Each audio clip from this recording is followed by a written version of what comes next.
Working the night shift at a 24-hour gas station was never part of my life plan. But bills don't care about pride, and after losing my last job, this was what I landed. It wasn't all bad. Quiet nights, steady pay, and all the free coffee I could drink. The station sat on the edge of town, where the highway thinned out into dark, empty fields. Most nights, it was just me, the flickering fluorescent lights, and the occasional trucker passing through. I actually liked the stillness until that one night. It started normal. I clocked in at 10 p.m., stocked shelves, wiped down counters. Around midnight, a lone sedan rolled in. A guy in a baseball cap filled up, nodded at me through the window, and drove off. Silence settled again. At 2:17 a.m., exactly, because I remember checking the clock, the door chimed. I glanced up, expecting another late-night driver. But no one came in. The door was wide open. I stepped around the counter, poked my head out. The lot was empty. No cars, no footsteps, just the soft hum of the overhead lights and the breeze rustling the tall grass past the edge of the property. Weird. I shut the door, locking it this time. Probably the wind, I told myself. 15 minutes later, as I was restocking the fridge, I heard it again. Ding. The front door. I moved fast, this time catching the door swinging shut. But there was still no one there. The emptiness outside felt heavier now, like the darkness itself was watching. I double-checked the lock, then flipped the switch to activate the security cameras on the monitor behind the counter. I rewound the footage, expecting to see some kid messing around. But on the screen, the door just opened on its own. No one there. I felt my throat tighten. Before I could process it, something caught my eye on the monitor. Camera 3, aimed at the side alley where we kept the dumpsters. There was a shadow there, not moving, just standing. I squinted at the screen, heart racing. It looked like a person, tall, broad-shouldered, barely lit by the edge of the lot's floodlight. He was just waiting. I flipped on the exterior lights, flooding the alley. The figure was gone. But then tap, knuckles on glass. The front door. I spun around. No one was there, but smeared across the glass were fingerprints. Fresh. I stared at the fingerprints, 5 distinct smudges, greasy and uneven, like someone had pressed their hand flat against the glass and dragged it down just slightly. My first instinct was to call someone. Cops, maybe? But what was I going to say? Hey, someone opened my door and touched the glass?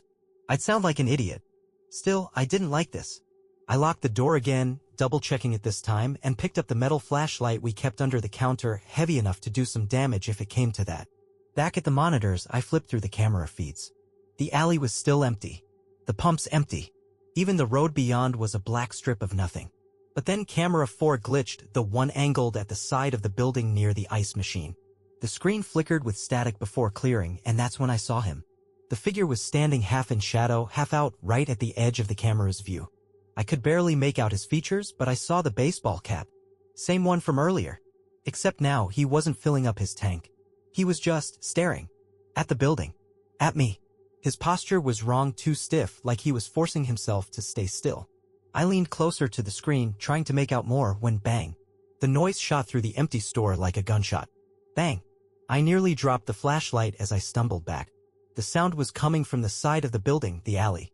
I flicked the lights on out there again. Nothing. The cameras still showed empty space. But the banging started again, softer this time, like knuckles rapping on metal. The dumpster? I grabbed my phone, hesitating. Then I told myself it was probably a homeless guy looking for food. It happens sometimes. I stepped out from behind the counter, feeling the weight of the flashlight in my hand, and made my way to the side door that led to the alley. I cracked it open an inch. Cold air spilled in, sharp and biting. Hey! I called out, trying to sound braver than I felt. This is private property. You need to go. Silence. I opened the door a bit wider, leaning into the alley. It was empty. But then crunch. The unmistakable sound of gravel shifting under a heavy footfall. I whipped the flashlight toward the sound, its beam cutting through the dark. Just in time to see the edge of a figure slip behind the dumpster. He was still there. I stepped back inside and locked the door, heart hammering so hard it echoed in my ears. Back at the monitor, I switched to the alley camera again. The figure was gone, but in his place, something glinted on the ground right near the dumpster. A knife. And it wasn't there before. I felt my mouth go dry as I stared at the grainy screen. The knife was just lying there on the cold concrete, its blade catching the light from the overhead lamp. It wasn't some small pocket knife either. This thing had weight, a thick handle, the kind you don't just drop by accident. I kept thinking, did he leave it there on purpose? I picked up the phone and hovered my thumb over the keypad. Calling the cops suddenly didn't seem so ridiculous. But then that awful thought crept in, what if he's still out there, watching? I didn't want to turn my back on the monitors. Instead, I scanned the feeds again. Camera 2 flickered, then cleared. The front lot was empty. Camera 3, the alley still showed the knife, untouched. Camera 4, the side of the building. I froze. He was there again. Closer this time. He was standing near the ice machine now, half-lit, his head tilted like he was trying to see through the store windows. His shoulders rose and fell, slow and steady. I could make out more details now. The baseball cap was sweat-stained, his jacket dark and bulky. One hand dangled at his side, twitching every few seconds. Then, like he knew I was watching, he turned and looked straight into the camera. I actually flinched. No expression. No smirk or anything. Just cold. I slammed my hand on the phone and punched in 911. It rang once. Twice. And then. Click. Dead. No, no, no, I muttered, pulling the cord from the wall and jamming it back in. I tried again. Same result. The landline was dead. The store used an old system, wired lines only. My cell? Sitting in my car outside in the damn glove box. Panic clawed at my chest. I turned back to the screen. He was gone. A soft sound pulled my attention away. It was coming from the front of the store. I crept over to the window, crouching low, and peeked just above the edge. He was there, right at the glass. His hand moved in long, deliberate strokes, a key gripped between his fingers as he scratched something into the window. I could barely breathe. When he finished, he stepped back, the whites of his eyes catching the fluorescent glow for a split second before he vanished into the shadows again. I stood shakily and leaned in to read what he'd carved. Come out. My breath fogged up the glass as I read the message again, come out. The letters were deep, jagged grooves, the kind that couldn't be wiped away. I stumbled backward, heart pounding so hard it hurt. Every instinct I had was screaming, don't go out there. But my car was the only shot I had. My cell was in the glove box, and once I got to it, I could call for help. Problem was, the parking lot felt like a stage now, wide open, no cover. He could be anywhere in the shadows. I ducked back behind the counter and yanked open the bottom drawer, digging through the clutter until my fingers closed around a dusty old box cutter. The blade was rusty but sharp enough. Not much, but better than nothing. I checked the cameras again. Still empty. Even the knife by the dumpster was gone. He must have picked it up. I made a plan fast. I'd kill the lights, slip out through the back door, circle around, and sprint to my car. It was maybe 20 yards. If I was fast, I could make it. I flipped the main breakers. The store plunged into darkness except for the faint glow of the emergency exit sign. Every sound seemed louder now, the hum of the fridge units, the faint rustle of leaves outside. I crept to the back door, every step an effort to stay quiet. My hand hovered over the push bar, pulse thudding in my ears. Go now, I thought. I shoved it open. Cold air slapped my face. I bolted. My shoes pounded the pavement as I rounded the corner, the dark lot yawning open before me. And then, movement. He was there. Running. From the side, cutting me off. I veered hard, slipping on the gravel, but somehow kept my footing. The car was right there, 10 feet away. I yanked the handle. Locked. Glove box. Phone's in the glove box. I fumbled for my keys, fingers trembling so bad I nearly dropped them. Clink. They hit the ground. I dove down, scrambling. A shadow fell over me. I whipped around just as he lunged. I barely got the box cutter up, slashing wildly. Felt a catch on something soft, his jacket, maybe skin, before he yanked back with a guttural snarl. I didn't wait. I grabbed the keys, jammed them into the lock, flung the door open, and dove inside. Click. I slammed the lock down just as he slammed into the side of the car. The entire frame rocked. His face was at the window now, lips pulled back in a snarl, eyes wide and wild. Blood streaked his sleeve where I'd cut him. He punched the glass, once, twice, spiderweb cracks blooming with each hit. I scrambled for the glove box, yanked it open, my fingers closing around my phone. It had 12% battery left. I hit 911. Ringing. 911, what's your emergency? He's trying to kill me. The gas station on Route 17, please. Crash. The passenger side window shattered inward, glass exploding across the seats. His arm shot through, clawing for the lock. I kicked out, my boot connecting with his forearm, heard a sickening crack, he howled and staggered back. I didn't wait. I started the car. Tires screamed as I peeled out of the lot, the figure shrinking in the rearview mirror, still clutching his broken arm, still watching. I didn't stop driving until I saw blue and red lights cutting through the dark. The police cruiser's lights lit up the night like a beacon. Relief washed over me so hard I almost broke down right there. I swerved onto the shoulder, slamming the brakes, gravel spraying into the darkness. Before I could even kill the engine, the cruiser pulled in behind me, tires crunching to a stop. An officer stepped out, his silhouette framed by the pulsing red and blue. He adjusted his belt and approached the driver's side window, his flashlight beam cutting through the broken glass. You all right? He asked, voice calm but clipped. Someone attacked me back at the gas station. He was trying to. I trailed off, breathing hard, still gripping the steering wheel like it was the only thing keeping me grounded. The officer nodded, pulling out a notepad. You got a description? Baseball cap, big guy, dark jacket, he had a knife, he was waiting out there for me. The cop's jaw tightened, but his face didn't show much emotion. All right. Stay put. He walked back to his cruiser, radioing something in. I tried to breathe, the adrenaline wearing off just enough for the shock to sink its claws in. That's when I noticed it. The glove box. It was still open. And inside, sitting where my phone had been, was another object. A key. Not my car key. It was small, heavy, industrial-looking, like it belonged to a storage unit or a gas station back door. I blinked hard, heart thudding again for a whole new reason. I'd never seen the key before. Was it there the whole time? I didn't get a chance to think about it before the cop came back. All right, he said. We'll send a unit to sweep the station. You sure you didn't know the guy? No. I've never seen him before. He hesitated for a beat too long. Then he sighed. Thing is, we've had a report tonight. Someone broke into a nearby house about an hour ago. Homeowner said the guy stole a baseball cap and a jacket from inside before running off. Matches your description. My stomach twisted. So, he was already out there? Before the gas station? Looks that way, the cop confirmed. But something wasn't adding up. Wait, I said slowly, fingers tightening on the wheel. If he broke into a house before this, how did he cut the phone line at the station? The utility box is inside. In the back office. The cop's jaw twitched. I locked the place when my shift started, I went on, my voice rising. No one could have gotten in. A heavy pause. His hand drifted to his belt. Sometimes, he said quietly, people forget what doors they leave open.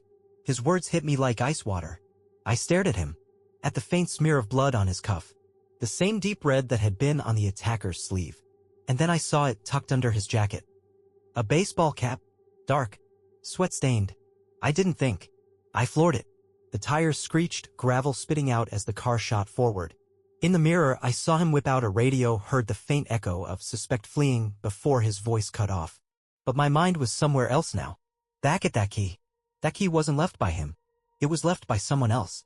And whoever it was. They had been inside the station the whole time.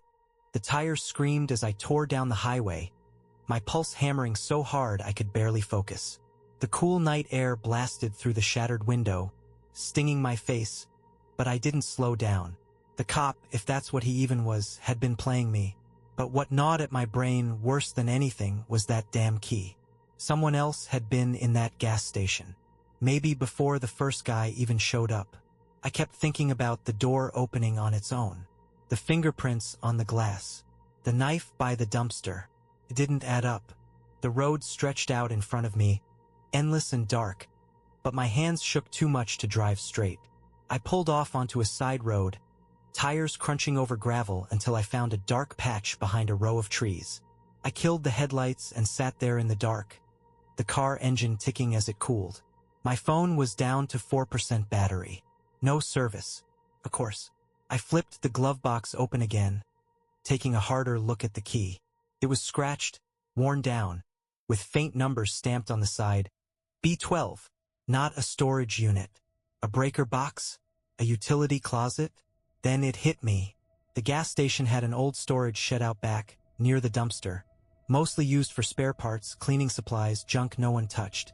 But I remembered something else. About 6 months back, the owner mentioned something weird during a shift. That old shed? Before we bought the place, it used to be a mechanic's shop. The shed's got a sub-basement. No idea why it's still there. I never thought about it again. Until now. Was someone using it? I knew what I should do. drive to the nearest town, get help, forget this nightmare. But something twisted inside me. I had to know. I couldn't shake the feeling that tonight hadn't been random, and someone wanted me to find that key. I turned the car around. The drive back was pure paranoia. Every set of headlights behind me made my skin crawl. Every shadow in the trees felt like it was watching. When I finally saw the flickering gas station lights in the distance, my heart nearly stopped.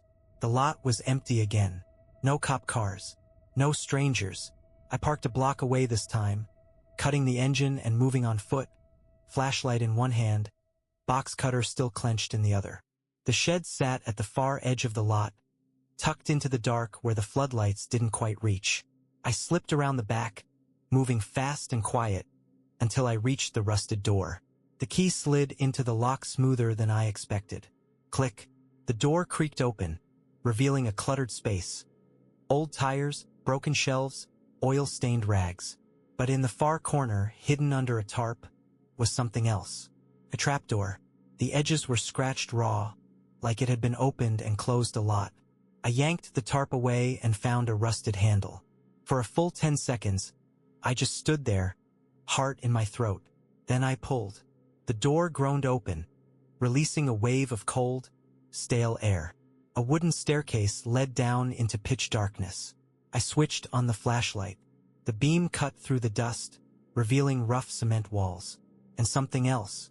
Halfway down the steps, I saw it, a set of footprints in the dust. Fresh, heading up the stairs.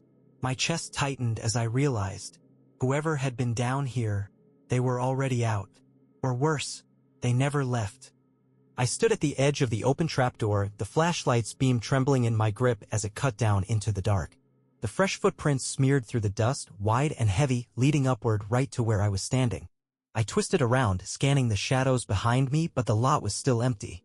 Silent. If they're out here, they're damn good at hiding. But something deeper gnawed at me. What if they never left? I tightened my grip on the box cutter, the blade slick in my sweaty palm, and started down the stairs. Each step creaked under my weight. The deeper I went, the colder it got, the air thick with the smell of damp concrete and rusted metal. The stairs ended in a narrow hallway, the walls lined with cracked cement. Faded signs still clung to the walls, remnants from when this place had been part of the mechanic's shop. My flashlight flickered once, just a quick stutter, but it was enough to spike my heart rate. At the end of the hallway was a heavy steel door, its paint peeled and rusted. Someone had bolted a newer padlock onto it, but it hung open. The shank twisted upward, snapped clean in two. Someone had broken out. I nudged the door open with the flashlight.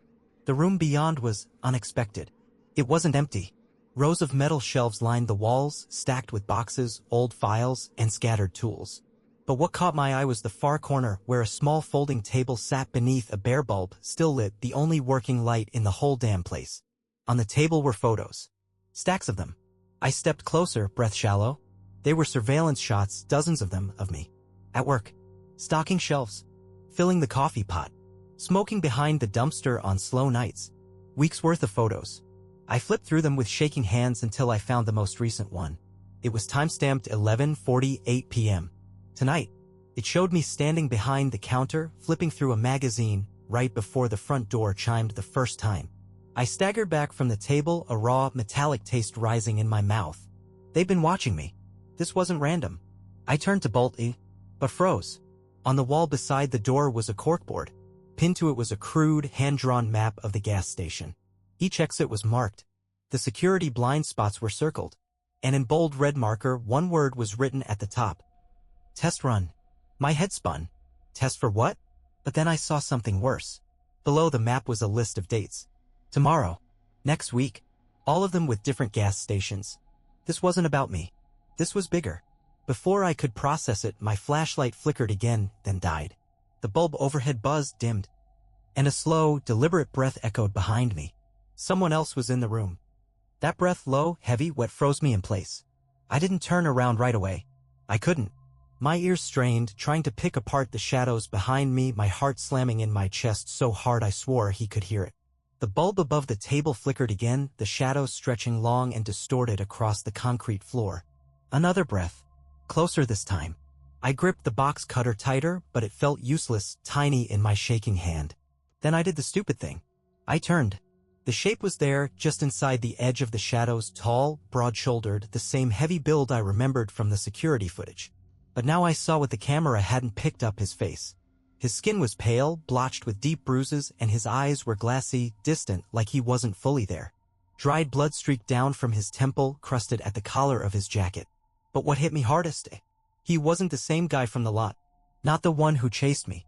This was someone else. His jaw twitched like he was trying to speak, but his throat only worked silently before he finally croaked out, "Not supposed to be here." I stepped back, my heel knocking against the table, scattering the photos. "Who are you?" I demanded, though my voice barely made it past a whisper. His head tilted slightly, glassy eyes still locked on me. "I was first," he mumbled. Then he lunged. I threw the box cutter up, but he was fast, too fast for someone so big. His hand shot out, knocking it clean from my grip, the metal clattering across the concrete. We crashed into the shelves, boxes spilling down around us, sharp corners cutting into my back as I scrambled to get away. He grabbed my jacket, yanking me in, his breath sour against my face. But then I saw it. A deep gash along his forearm, fresh and oozing, like someone had already fought him. The guy outside. The one I thought was hunting me. He wasn't trying to kill me, he was trying to keep me from coming down here. The pieces snapped into place too fast to process. This guy, the one pinning me against the shelves, he was the real threat. I rammed my knee upward, catching him in the gut. He staggered back with a grunt, just enough for me to dive for the fallen box cutter. My fingers closed around the handle and I slashed upward, felt it tear through fabric and something softer underneath. He roared, stumbling backward, knocking over a metal shelf in the process. I didn't stay to see if he was getting back up. I bolted. Up the stairs, my lungs burning, footsteps pounding behind me. I burst out into the cold night, the shed door banging against the wall as I cleared the threshold. But the lot wasn't empty anymore. Headlights flared to life. Another car, one I didn't recognize, idled at the edge of the lot. And in the driver's seat, a figure raised a hand in a slow, almost lazy wave. Like he'd been waiting for me. For a split second, all I could do was stare. The car sat there, engine rumbling low, headlights slicing through the dark and pinning me in place. The figure in the driver's seat didn't get out. He just kept his hand raised in that slow, unsettling wave, like this wasn't chaos. Like he was exactly where he wanted to be. Behind me, I heard the heavy tread of boots on the stairs. The man from the sub-basement was still coming. I don't have time for this. I sprinted across the lot, the jagged gravel cutting into my shoes as I made a hard dash for my own car. But as I passed the idling vehicle, the driver's window rolled down with a soft whir. "Hey!" A calm voice called out.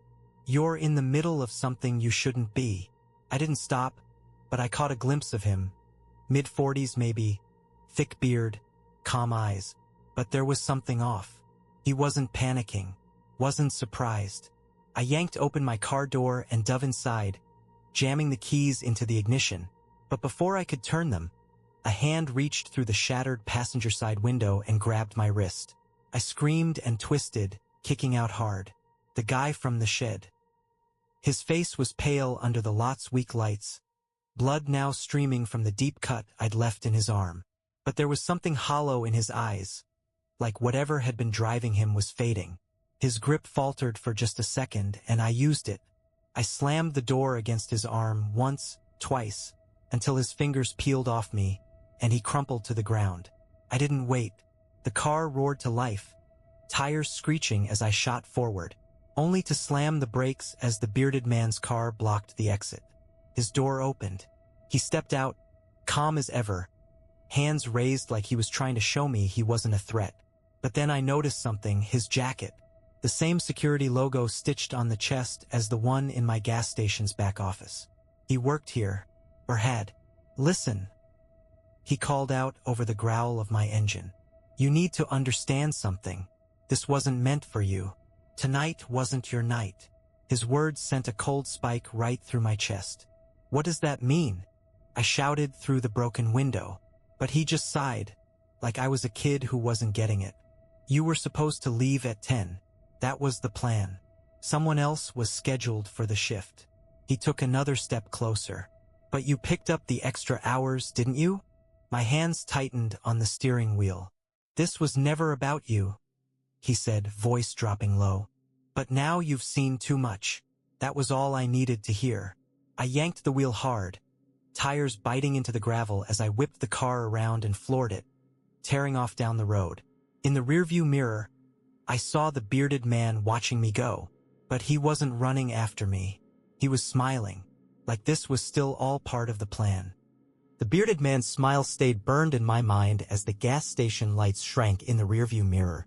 It wasn't the kind of smile you gave when you lost, it was the kind you gave when something had gone exactly the way you wanted. I drove fast. Too fast. The road twisted out in front of me, dark and empty, but I barely noticed. His words kept looping in my head. Tonight wasn't your night. I pulled off at a rest stop a few miles down, the adrenaline finally starting to thin, leaving me shaking and cold. I killed the engine and just sat there in the dark, the cooling metal of the car ticking softly around me. That's when I noticed the envelope. It was on the passenger seat.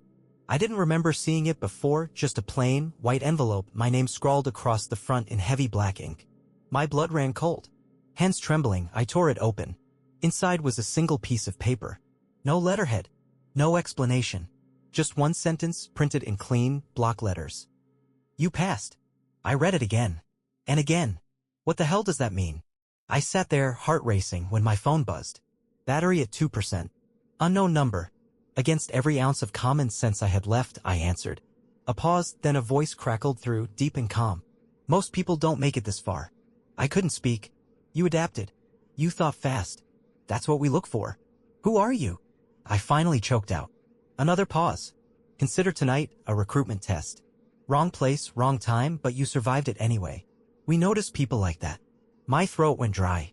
Recruitment for what? But all I got in return was a low chuckle. Then the line went dead. My phone battery blinked out, screen fading to black. I sat there in the dark, the paper heavy in my lap. Somewhere out there, they were still watching. I knew it. This wasn't over. Not even close. Because the thing about passing a test is, eventually they expect you to show up for the next one.